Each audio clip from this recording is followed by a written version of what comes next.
Você já se perguntou para onde vão as histórias depois que são contadas? O que acontece com os personagens que amamos ou tememos quando fechamos o livro ou a tela se apaga? A resposta é mais estranha e aterrorizante do que você pode imaginar. Existe uma dimensão, um plano de existência paralelo ao nosso, onde cada conto, cada lenda, cada sussurro de ficção se torna real. É um lugar vibrante e caótico, alimentado pela nossa imaginação coletiva. E eu estive lá. Tudo começou com um livro antigo, encadernado em couro, sem nome. As páginas estavam em branco, mas quando eu o toquei, senti um puxão, uma força que me arrastou para fora da minha realidade. Quando abri os olhos, eu não estava mais na minha biblioteca. Estava em uma cidade construída com pedras de contos de fadas e neon de ficção científica. Torres góticas se erguiam ao lado de arranha-azeios cromados. Um dragão sobrevoava uma rua onde carruagens dividiam espaço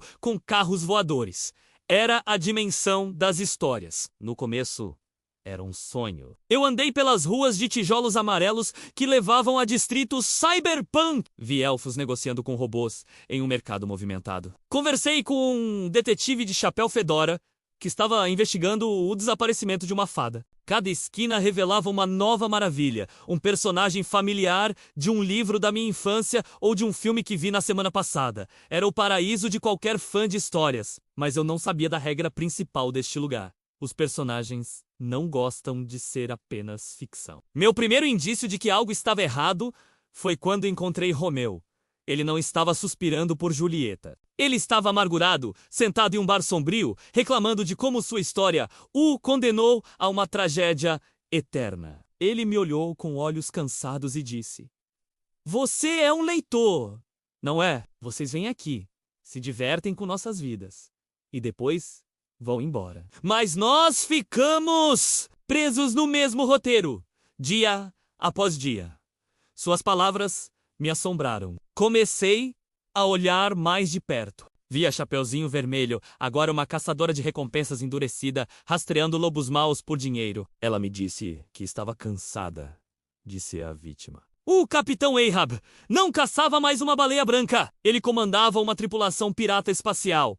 Sua obsessão agora transferida para uma nebulosa que ele acreditava ter engolido sua nave anterior. Eles não eram mais os personagens que eu conhecia. Eles evoluíram. Eles se ressentiram. Eles se ressentiam dos leitores. Como me chamavam? Nós éramos os turistas, os intrusos que os lembravam de sua natureza fabricada. A tensão começou a crescer. Sussurros me seguiam pelas ruas. Olhares se demoravam um pouco demais. Personagens que antes eram amigáveis, agora me evitavam ou me encaravam com hostilidade velada.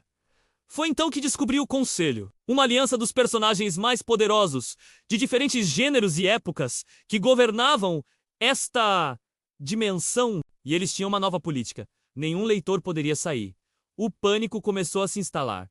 Eu estava preso. O livro que me trouxe aqui estava em posse do Conselho. Para eles, era uma porta que precisava ser fechada para sempre. Minha única esperança era encontrar uma saída antes que eles decidissem que a única maneira de garantir o sigilo de seu mundo era me apagar permanentemente da história. Eu me tornei um fugitivo em um mundo feito de ficção. Minha jornada me levou aos cantos mais sombrios da dimensão das histórias. Eu me escondi em florestas assombradas saídas de contos de terror, onde as árvores sussurravam meus medos. Naveguei por mares tempestuosos de épicos de aventura, com monstros marinhos lendários me caçando. Em cada passo, eu era perseguido pelos antagonistas mais icônicos da literatura. Imagine ser caçado por Moriarty, pelo Drácula e por um exterminador ao mesmo tempo. Era um pesadelo! Mas nem todos os personagens eram hostis. Encontrei aliados improváveis. Um androide com crise existencial me ajudou a decifrar os sistemas de segurança do Conselho. Uma feiticeira de uma saga de fantasia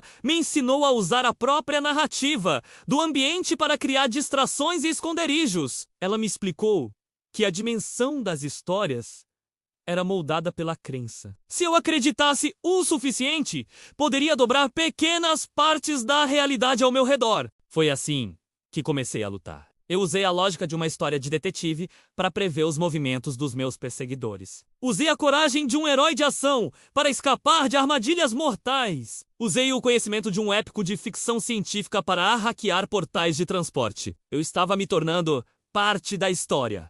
Não como um leitor, mas como um personagem. Um personagem cuja história era sobre sobrevivência. A perseguição culminou em uma corrida desesperada até a cidadela do Conselho. Uma fortaleza imponente, onde meu livro estava guardado. A batalha final não foi com espadas ou armas, mas com palavras e ideias. Eu enfrentei o Conselho, liderado por um rei sábio de uma antiga epopeia e uma inteligência artificial fria de um futuro distópico. Eu não pedi para ir para casa, eu argumentei. Argumentei que, ao me prenderem, eles estavam se tornando os mesmos tiranos de suas próprias histórias. Que a beleza da ficção não é a repetição, mas a reinterpretação. Cada leitor que entra em seu mundo traz uma nova perspectiva, uma nova vida às suas histórias. Mantê-los isolados os transformaria em relíquias estagnadas, não em personagens vivos.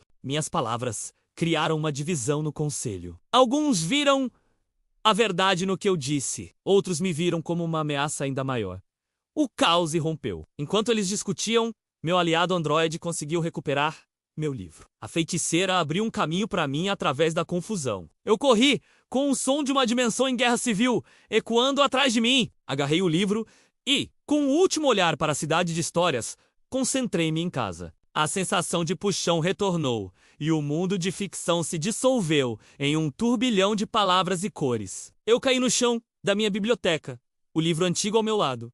Estava em casa. Mas eu estava mudado. Agora, quando leio um livro ou assisto a um filme, não vejo apenas personagens. Vejo seres com desejos, medos e um ressentimento ardente por sua existência confinada. Eu sei que eles estão lá, vivendo suas histórias, evoluindo, talvez até planejando. Eles não gostam de ser ficção. E um dia, eles podem decidir que não querem mais ser. A porta para a dimensão das histórias ainda existe. Está em cada livro, em cada filme, em cada conto que compartilhamos. E agora que você conhece a verdade, tenha cuidado. Da próxima vez que você se perder em uma história, lembre-se, os personagens podem estar observando você de volta. Obrigado por me acompanhar nesta jornada incrível. Se você gostou dessa história e quer explorar mais mistérios e dimensões desconhecidas, não se esqueça de curtir, comentar com sua teoria e compartilhar com outros aventureiros. E o mais importante, inscreva-se no canal e ative o sininho para não perder nosso próximo mergulho no inexplicável. Até a próxima!